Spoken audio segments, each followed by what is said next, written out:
What is up, guys? Colin here with 6 Stars Garage. Today I'm going to show you my new 06 STI. Today I put a lot of cleaning in to the engine bay. I'm very happy with the minimal amount of rust on this. I'm also going to be hitting some dress up, some more cleaning. I'm also here today with Jonesy from 6 Stars and Jeremy. How you guys doing today? Today we are going to be discussing head gaskets and also installing head gaskets, different procedures and other things that people will gladly love to be in a form war on. We have the ARP head studs with washers and nuts. Unlike the factory head studs, the nuts are actually separate from the stud on the ARP head studs, and you would install them with an Allen, whereas the instructions say to tighten them by hand, but you know, we are gonna go over that in the instruction part of the video and tell you what we think you should do, and you know, kind of cover a little bit of the different areas of where people say what they think works and what doesn't work, versus, you know, how some people will retorque them 4 times just to make sure the head gets seated. Little things like that.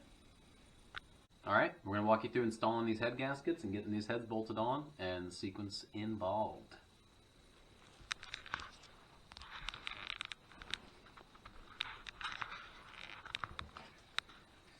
Alright guys, this is our Tomei head gasket.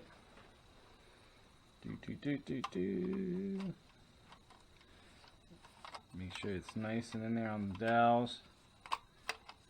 Alright, go ahead and place the head on, Colin.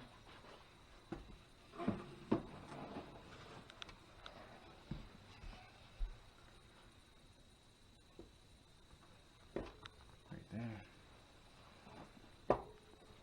Okay. Alright. Our upper surface isn't too clean, but that's not a problem. That's tomorrow's problem. Yes, sir. Tomorrow's problem. Okay, guys, so here's our ARP head studs. Obviously, the side that you have your Allen going down or going up on is where you would put your socket in. Obviously, you can't put nothing in that. That's where it's going to bottom out into the block. So, we got our washers.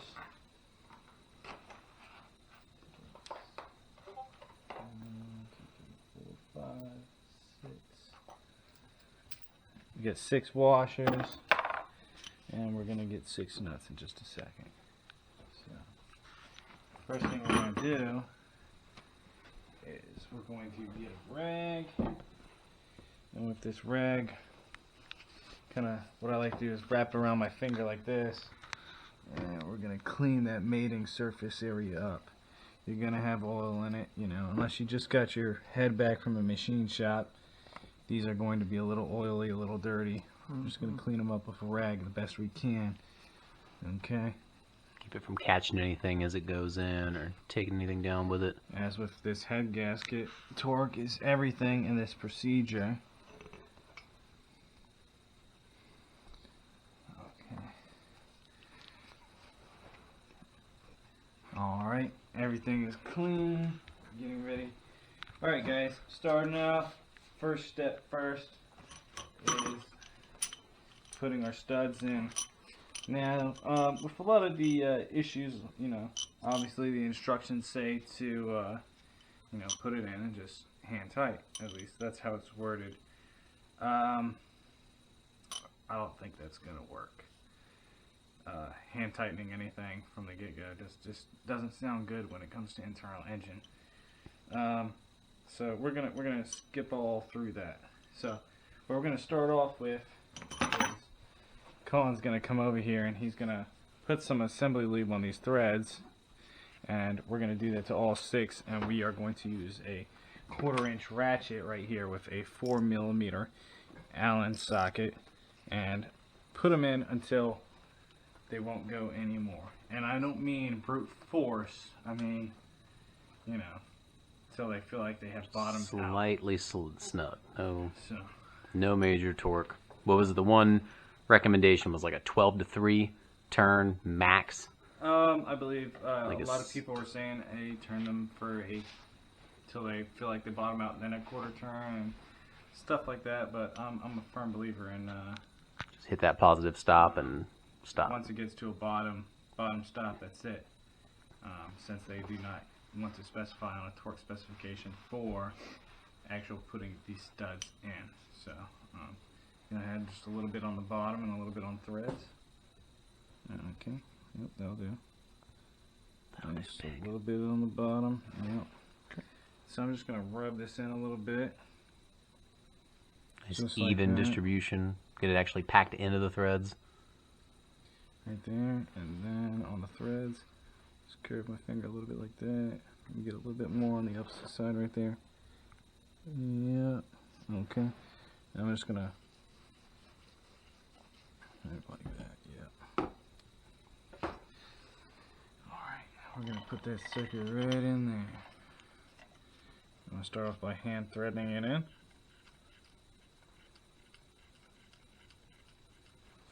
Then we're gonna put our 4mm Allen in.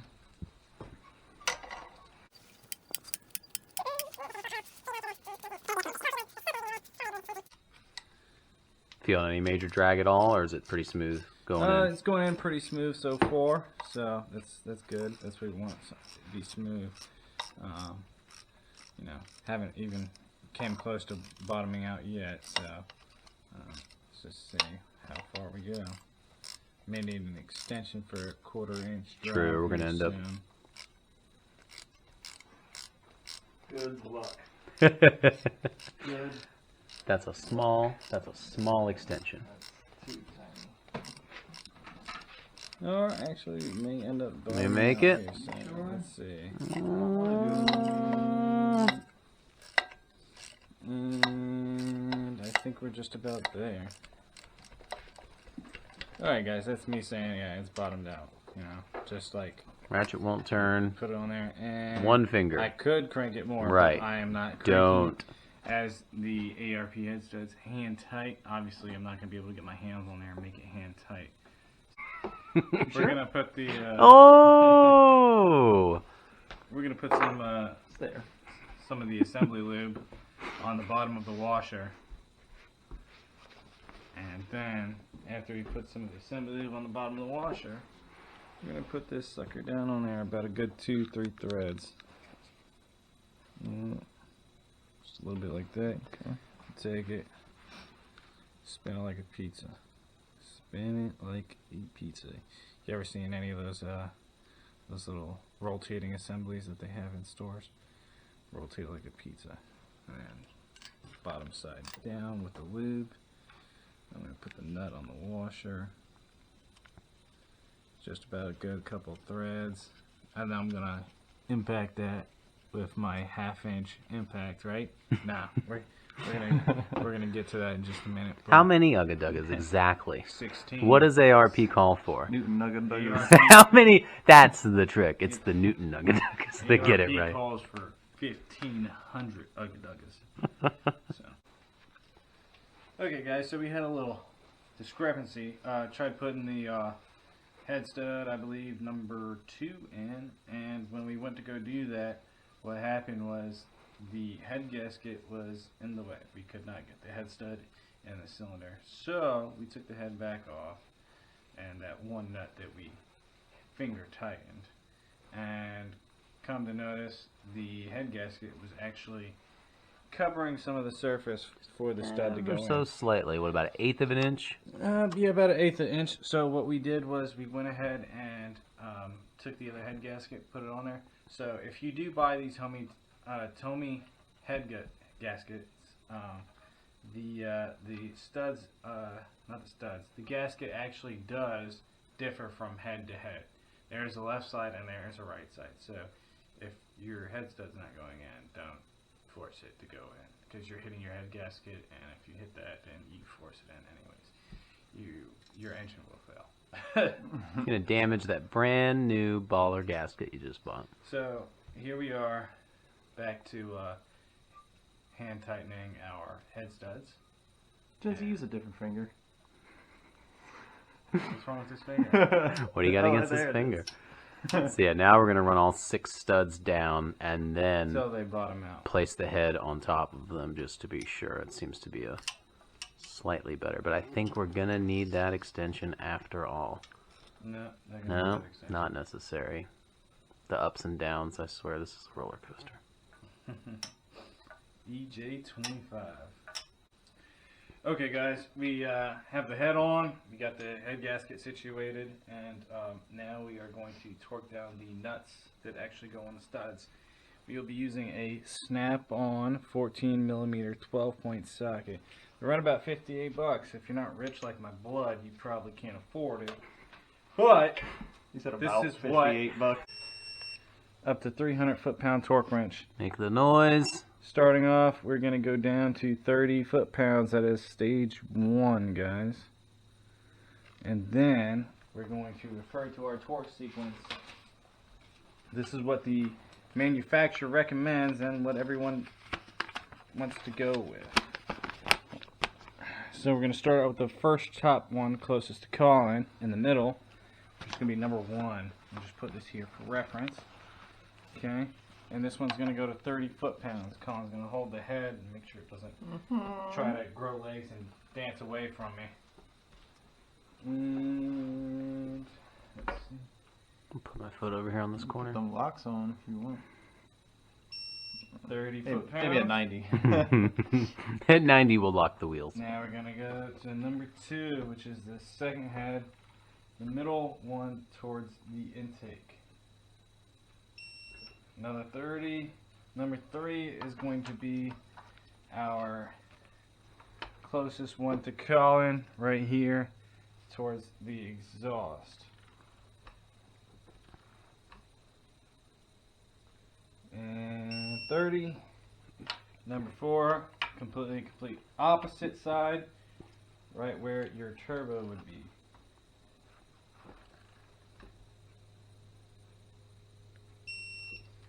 And then 5, complete opposite side, front half of the engine. Isn't this engine geography just excellent? In the northeastern hemisphere near Kamloops, Hey, number hey, 16. hey. Northeastern Prefecture.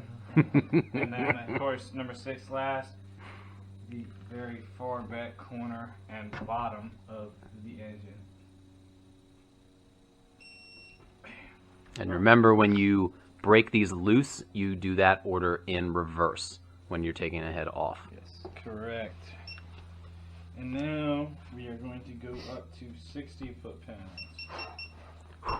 Loosen up, limber up, everybody get your stretching in. Gonna start getting pretty serious. If your arms are as scrawny as mine, I don't recommend you do this alone.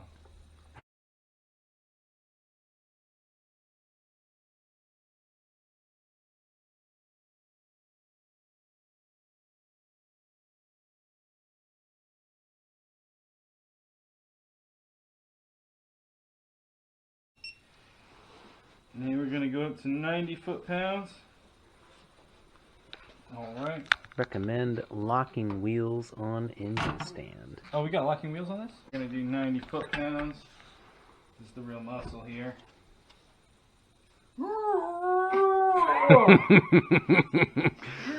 What? It's actually not that bad. With all this build up for nothing.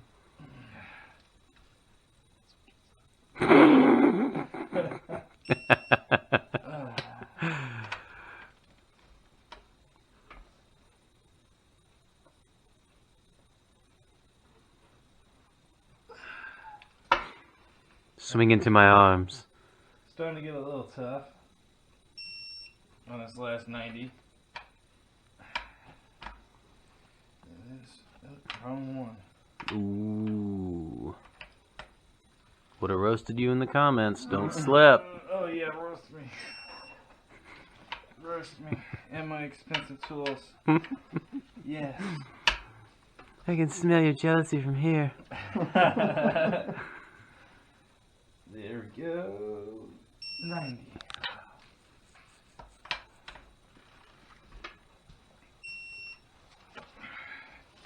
And there you have it, folks. Now, the torquing idea we decided to come up with is we understand the guys coming up with a method and wanting to retorque these and 4 times in the OEM sequence from the factory, but we get what they're coming from, and we've come to the conclusion we think the best scenario would be to go ahead and torque them down to that specification to get it to seat, and then after that retorque them so they have the proper seating on the actual block and on the gaskets itself. So, you know, one time for good measure for it to sit on the dowels, and then secondly for assurance purposes. So we're going to go ahead and loosen these up and retorque them. But in general, that is our decision on what we think would be the best proper way to go about the torque sequence for these ARP head studs. You know, it just kind of sounds ridiculous to want to torque them 4 times and untorque them 4 times. Isn't that right, Colin? It seems like a bit of overkill. 2's the number. So 4 is just kind of exhausting. Yeah, sure. You know, they're not stretch bolts, but it does seem quite excessive. I wouldn't encourage anyone to do that 4 times just to get some kind of assurance. Maybe twice. I wouldn't say 4 times. Bragging rights. Go ahead. Go for it. We didn't tell you to do it. So we're going to get the other head done, and we'll get back to you guys next week with some more updates on this build. And you know, she's a beauty. We got lots of cool parts coming in, and it's gonna be a wild ride when she's ready. And just to say it that we did it. Yes, we did not take this to a machine shop. We just cleaned off the gaskets. This did not have any engine failure or any overheating. So we are simply just cleaning it and doing it as general maintenance. No machining whatsoever. Is that required? No. Is it recommended? Yes. So just want to throw that out there. You do not need to be professional to do your own head gaskets. You just may require some professional tools. Snap-on does help. As we broke a lot of unprofessional tools in the process. So we will be making other videos, instructional tutorial videos as such, as how to do your maintenance on your water pump as well as your timing belt, seeing as the engine is already out. Little things covering the PCV system on the motor and all the rapid wilderness of the hosing that goes into the Subaru engine and other things behind it. And a lot of things that a lot of you guys probably have heard about or probably have not heard about. These bolt that we have for the banjo bolt that goes to feed the turbo. I know there's a lot of Controversy and, you know, stuff about that and how it causes the engine to fail. And we're going to go in depth on a video for that. Still undecided. Yeah, we haven't done enough research yet to know exactly where we sit on the issue, and we'll follow up with everything that we find. Essentially, whether we think it's better for you to A, gut the filter out of the banjo bolt, or B, just get a new banjo bolt and put it in there. Is it cost effective? Is it really worth it? Is it something you actually need to look into? That's something we'll be making another video coming here in the future, along with a handful of other things. If you love STIs, this is going to be a huge channel for you. But it is 20 degrees here now. We are cold and we are ready to go inside. So bye-bye.